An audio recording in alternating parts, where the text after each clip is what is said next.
Ariel Veil, Monsieur le maire de Paris Centre pour le groupe Paris en commun. Merci beaucoup Madame la maire. Merci à mes chers collègues de nous laisser présenter cette délibération. Alors, nous votons le déploiement de caméras de vidéoprotection en coordination avec la préfecture de police. Et bien sûr, je voudrais m'en réjouir, sans pour autant surestimer cet outil, qui reste indispensable, et au terme d'un long processus, un peu trop long, et pour un nombre de caméras que je trouve, pour le centre de Paris, un peu trop réduit.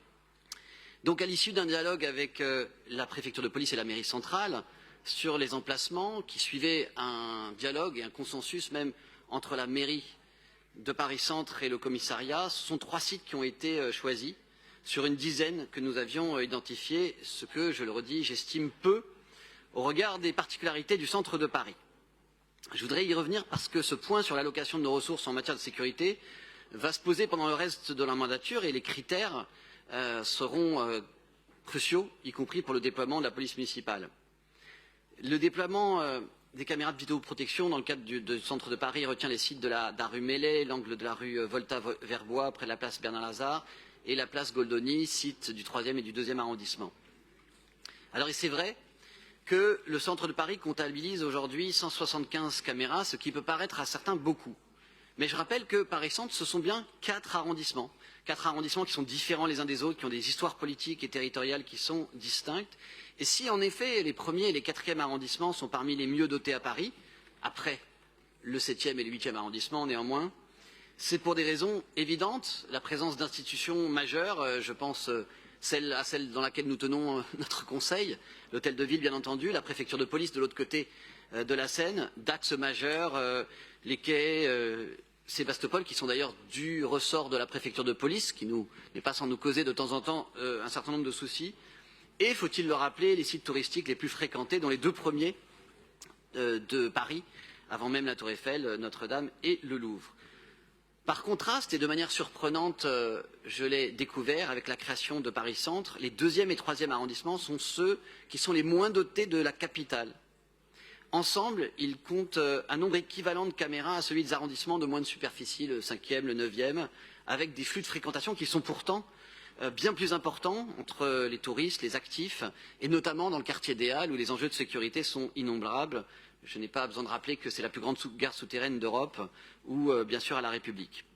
Et donc c'est l'occasion pour moi de le rappeler, en matière de sécurité, le centre de Paris est loin des caricatures. C'est un concentré de Paris, au fond, avec ses contrastes les plus extrêmes.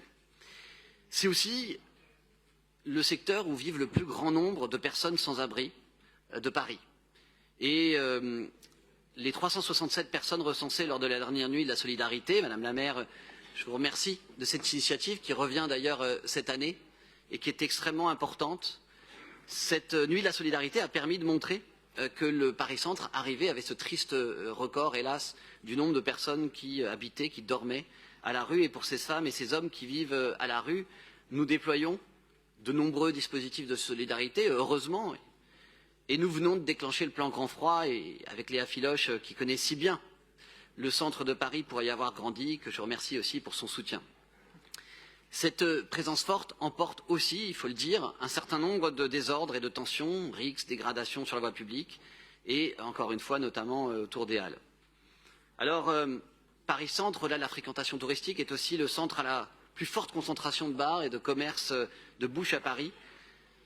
Et enfin, quoi qu'on pense du regroupement qui a été fait par la préfecture de police de nos anciens commissariats d'arrondissement en un lieu unique, et on a un certain nombre de réserves à cet égard, l'inauguration avec vous, Madame la maire de Paris, et la Première ministre du commissariat de Paris Centre a été l'occasion de rappeler que c'était celui qui comptabilisait le plus grand nombre d'affaires traitées à Paris.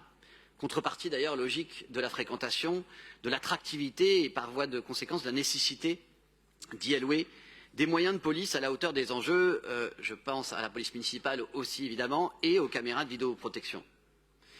Alors, je suis certes un fervent partisan de cette délibération et de la mise en place de ces caméras de vidéoprotection qui sont, je le rappelle, un outil d'aide à l'élucidation et donc surtout utile pour les enquêtes menées a posteriori, qui sont un maillon de la chaîne opérationnelle qui assure la sécurité de nos administrés.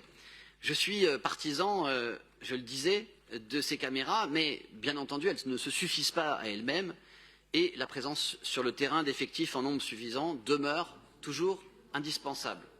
Par ailleurs, et Merci. si je ne tire non, pas... il va falloir conclure, monsieur Je conclus le en maire, disant que oui. si je ne tire pas les mêmes conclusions que mes camarades sur ces bancs, je partage avec eux l'idée qu'une évaluation du plan de vidéoprotection de Paris est importante à l'aune des droits individuels et de nos propres règles déontologiques. Je vous fais la transition. Merci beaucoup, Madame la maire. Merci à vous, monsieur le maire.